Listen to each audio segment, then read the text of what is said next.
bicaranya sama agama tuh sangat erat Pak ya, ketika bicara alam semesta segala macam. Tapi kenyataannya banyak juga orang-orang pintar yang justru ketika melihat alam semesta begitu bingungnya mereka, oh ini hanyalah kebetulan yang begitu sempurna, dan menjadi pada posisi yang agnostik atau mungkin bahkan pada titik ekstrimnya tidak percaya Tuhan. Kalau Bapak sebagai seorang ilmuwan, bahkan Bapak kan kalau latar belakangnya memang menarik juga Pak, punya pengetahuan agama yang cukup dalam. Bagaimana Bapak melihat itu Pak? Ya, agama, keyakinan itu mau tidak mau terkait dengan hidayah.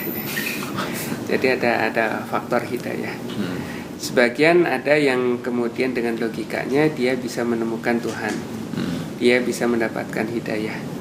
Tapi ada juga yang dengan logikanya dia malah menjauhi. Tetapi sesungguhnya kalau dengan logika ilmiah itu tidak ada sesuatu yang tidak ada sebab.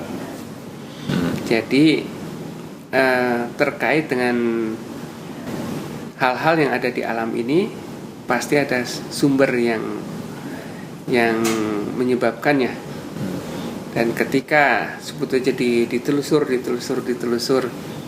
akhirnya bahwa segala sebab itu awal mulanya ya dari mulai terjadinya alam semesta ini. Karena itu adalah awal dari segala materi dan energi. Jadi kalau mau ditelusur dari sebut aja hukum kekekalan energi, orang tidak menyebut kekekalan energi seolah-olah tidak Islam, itu Islami.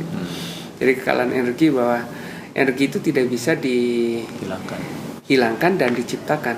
Yang bisa adalah diubah dari satu bentuk ke bentuk yang lain. Bahwa mengapa ini bisa dijelaskan karena ini. Kalau lu ditelusur lagi, ya sumber awalnya adalah saat Big Bang itu, saat ledakan awal. Nah, pertanyaan selanjutnya, apakah Big Bang terjadi dengan sendirinya?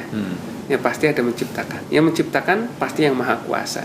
Maha Kuasa itu pasti Tuhan. Kita mempercayainya sebagai Allah pencipta alam semesta. Jadi kalau memang hidayahnya kemudian mengarahkan seseorang untuk berpikir, ya dia akan menemukan Tuhannya.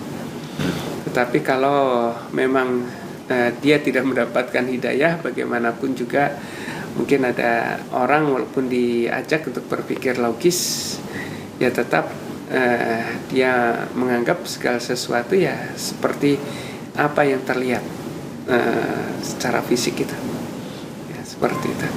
Jadi kalau dalam Islam ya ayat-ayat di alam ini sebagai penguatnya.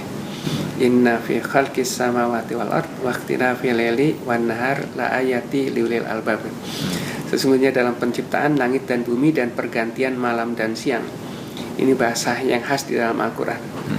Bahwa segala sesuatu yang tercipta di alam ini dan segala proses yang berlaku di dalamnya itu terdapat tanda-tanda bagi ulil albab, bagi para cendekia.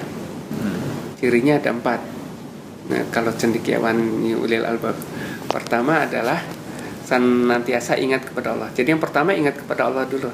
Itu untuk mendapatkan hidayah, tentu ingat kepada Allah.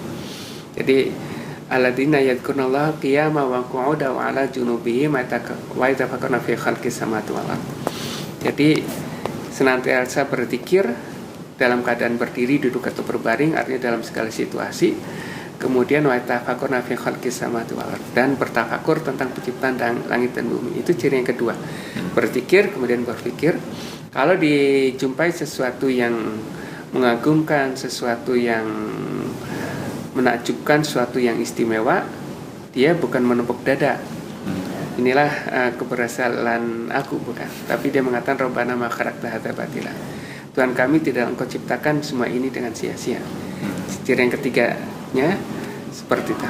Jadi mengembalikan segala sesuatunya kepada Allah. Kemudian yang keempat, cirinya adalah menyadari bahwa penjelajahan intelektualnya itu tidak sempurna. Bisa saja keliru, bisa saja salah. Oleh karenanya dia senantiasa minta perlindungan kepada Allah. Faqina adzabannar, dan jauhkanlah kami dari sisa api neraka. Subhanak, Maha Suci Engkau, hanya Allah saja yang sempurna, dan kami berlindung dari kemungkinan salah dan hilaf, maka jauhkanlah kami dari siksa api neraka. Saya kira itu. Ya, terima kasih banyak Pak Thomas Jamaluddin, Kepala Lapan.